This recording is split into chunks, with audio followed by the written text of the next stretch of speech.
Hello and welcome to my totally biased, totally unobjective take on the Season 4 finale, Twilight's Kingdom.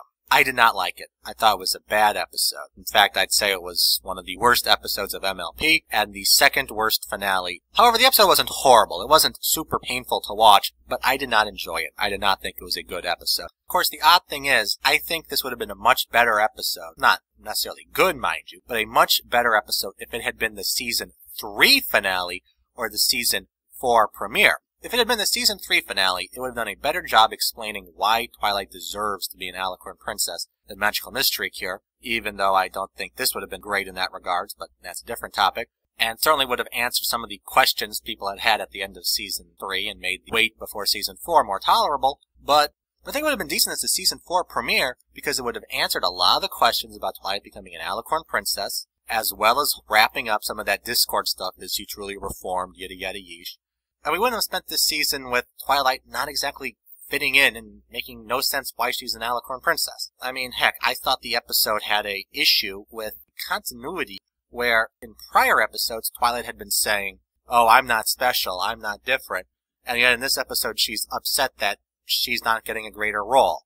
Another way that could be phrased is Twilight is saying she doesn't want to be treated different, and she's upset in this episode because she's not being treated different. Now, it's true there are different ways you can define better, but one of the ways is you do more. You have more role, you have more responsibility. Twilight is upset that she doesn't have more of that, so in many ways she's upset that she's not being treated as better than other ponies.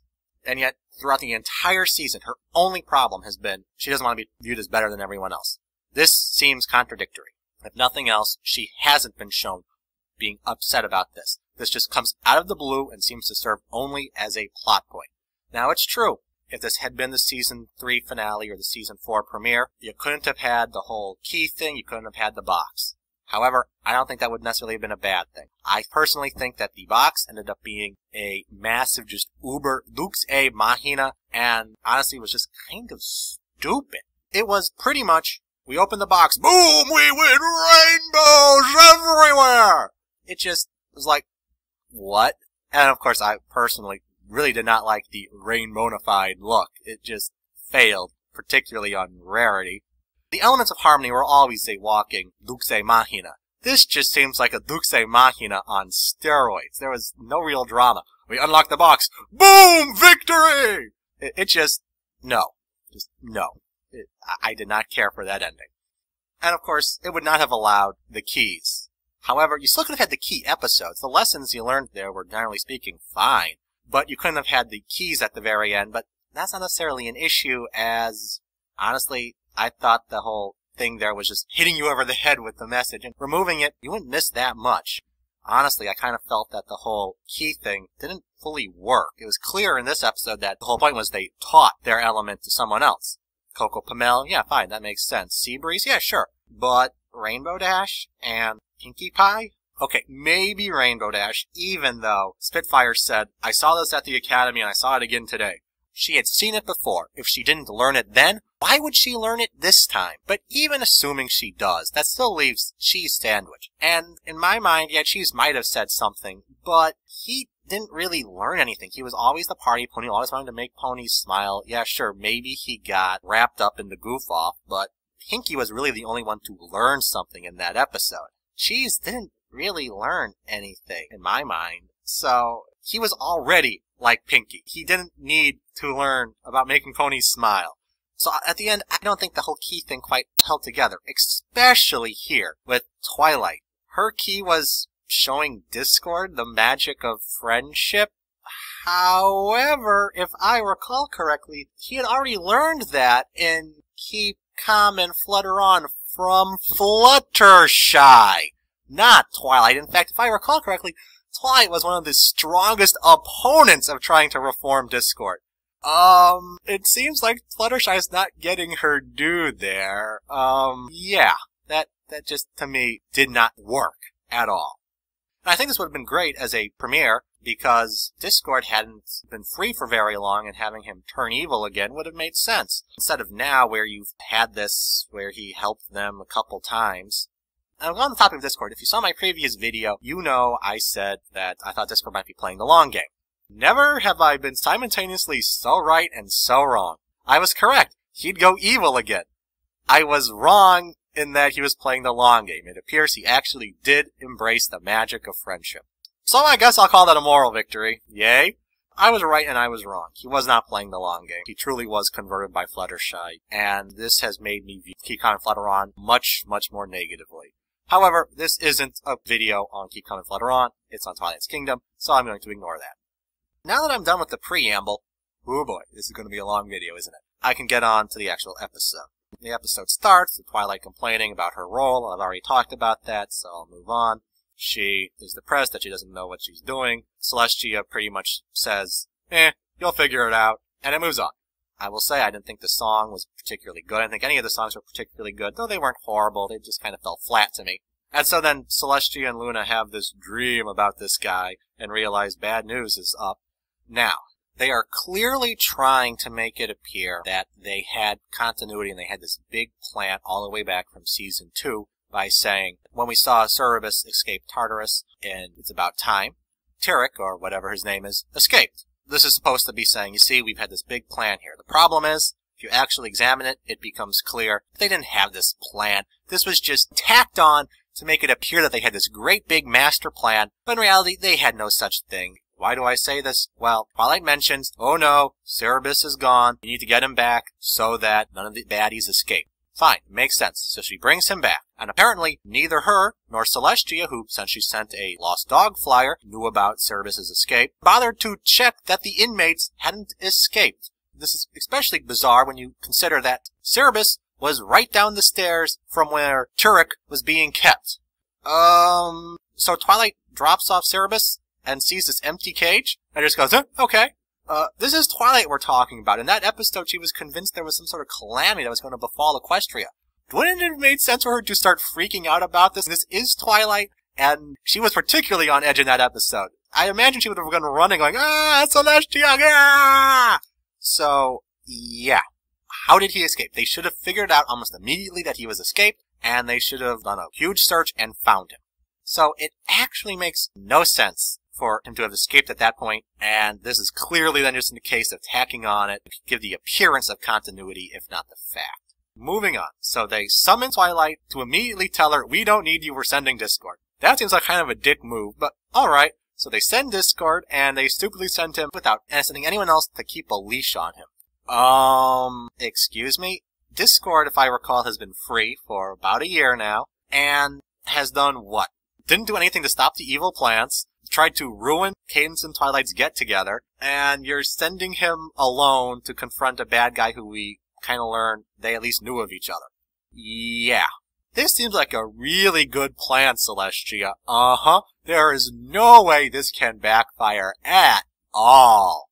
Okay. He goes and he converts to the dark side again, and they start doing everything, and Celestia goes, oh poop, I screwed up. And so they give all their power to Twilight so that Termic can't get them all, and I didn't quite realize you could just willingly give your power to someone else, but okay.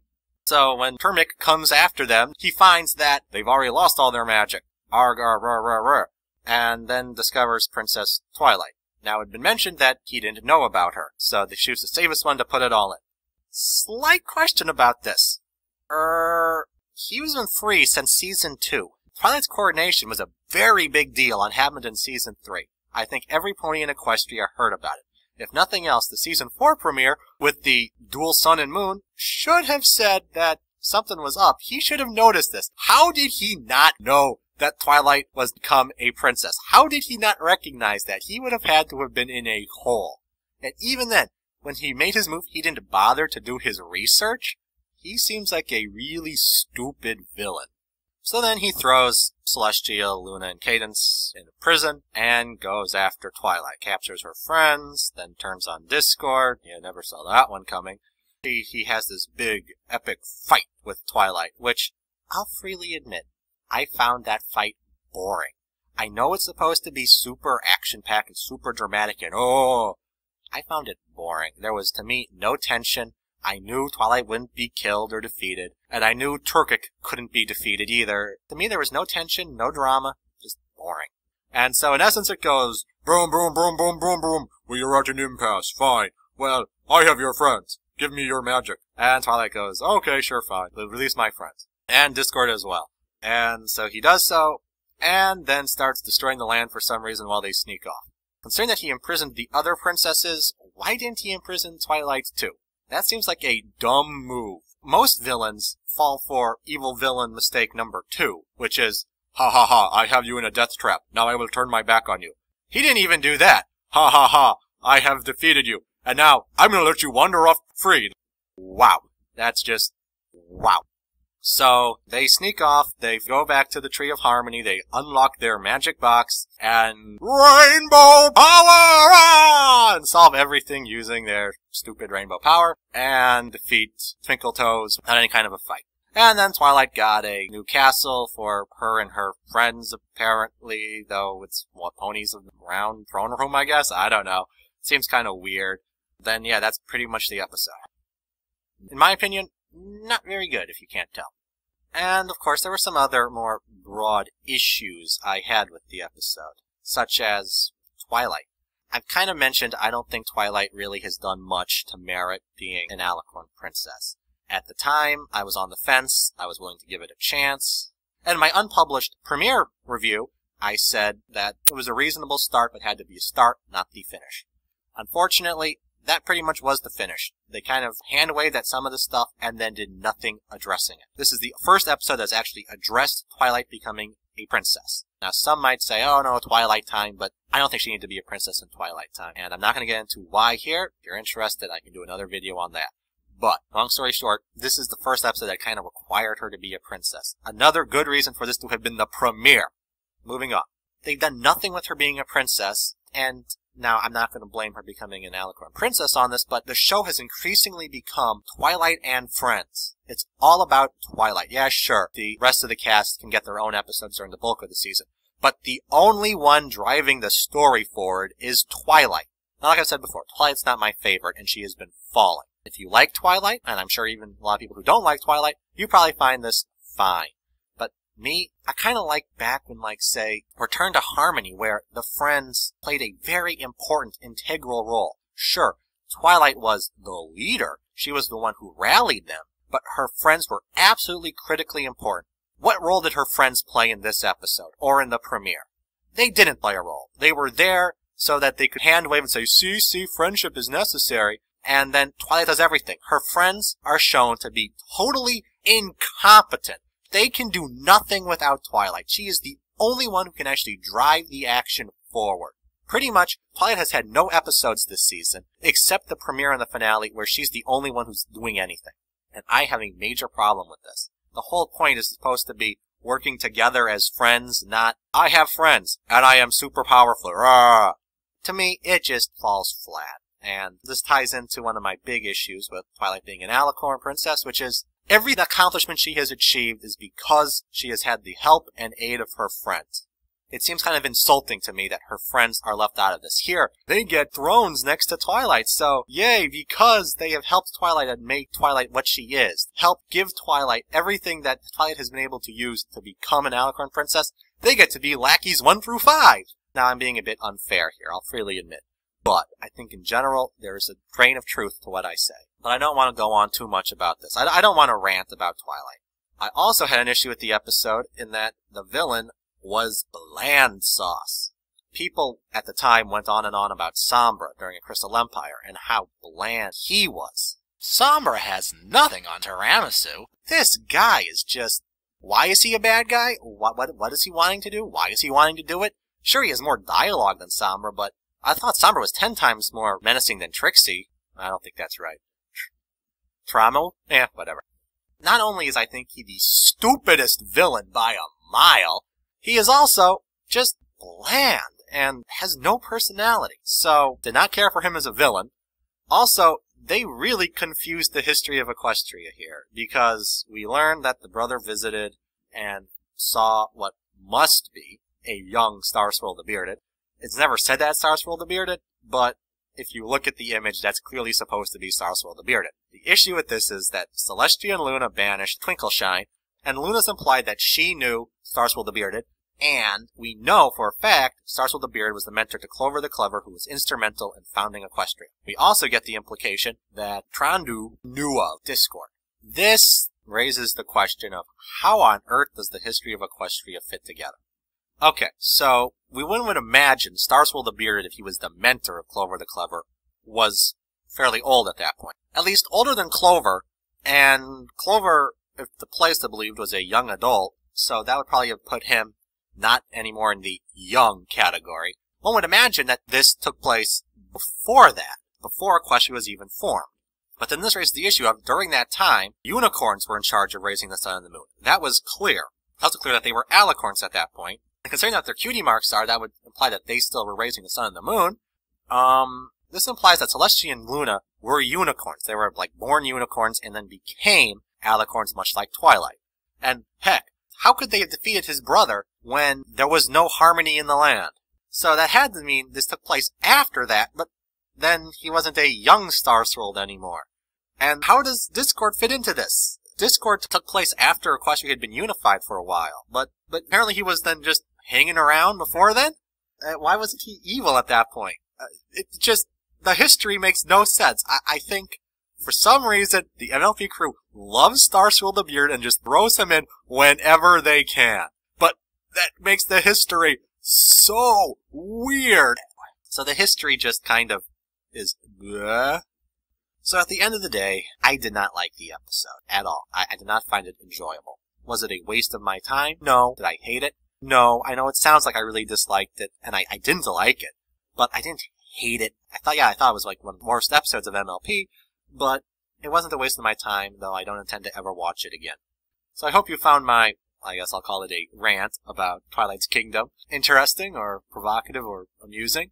And now that the season's done, I intend to be getting back to some analysis, though I do intend to do kind of a Season 4 wrap-up before then. Until next time, stay derpy, my friends.